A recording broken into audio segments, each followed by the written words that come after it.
and decide to take up the responsibility. We're going to take a few minutes for this exercise. Please sincerely pen down everything that comes to your mind.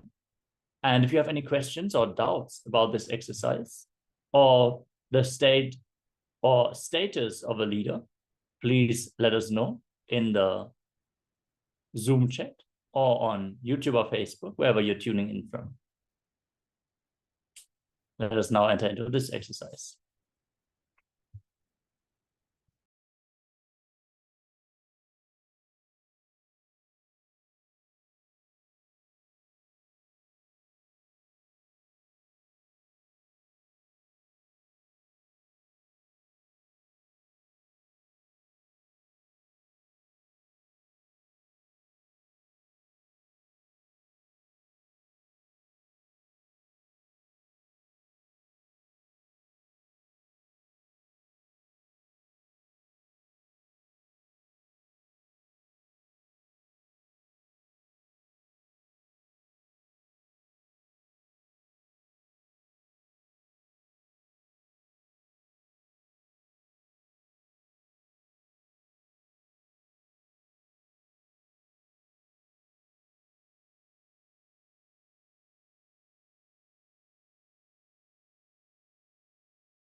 Yes, with this, let us now move on to the next step of the exercise.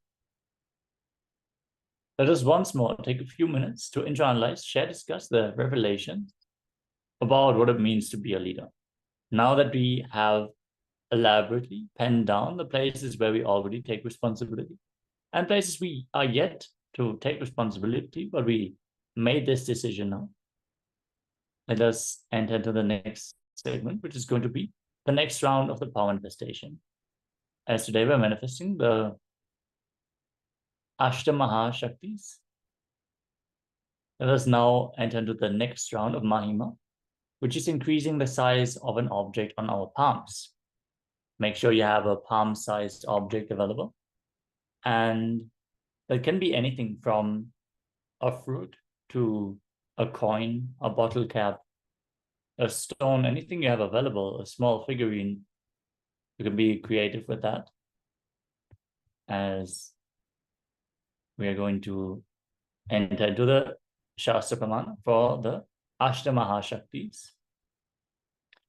Shri Bhairava Vacha Ajara Ma Ramtameti Soni Mari Guna Gunanvitaha Yogini Nam Priyo Devi Sarvale Pakha Dipapaha Jivanapi Vimukto Sao Kurvanapi Nalipyate.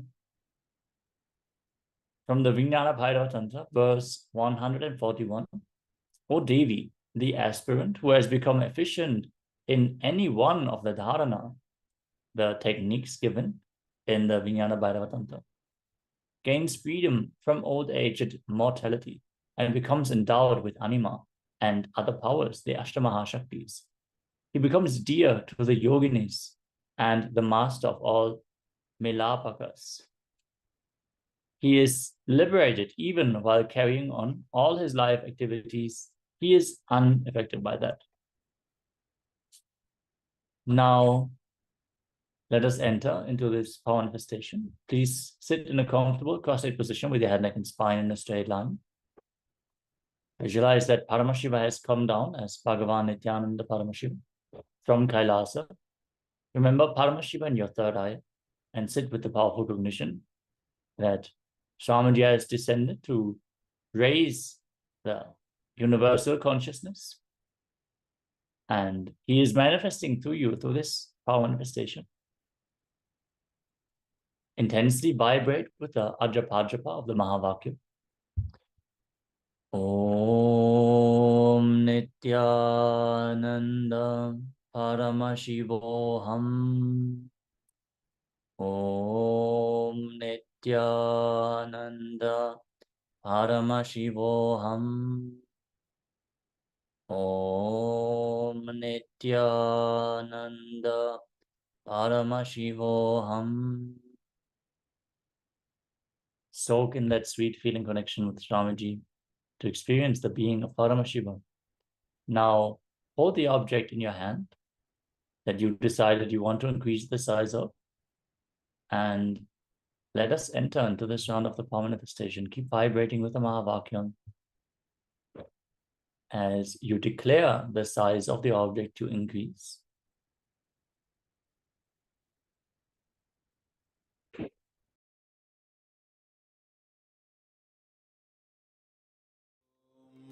Nithyananda Paramashivoham. Om Nithyananda Paramashivoham. Om Nithyananda Paramashivoham. Om Nithyananda Paramashivoham. Om Nithyananda Paramashivoham. Om Nithyananda Paramashivoham. Om Nithyananda Paramashivoham.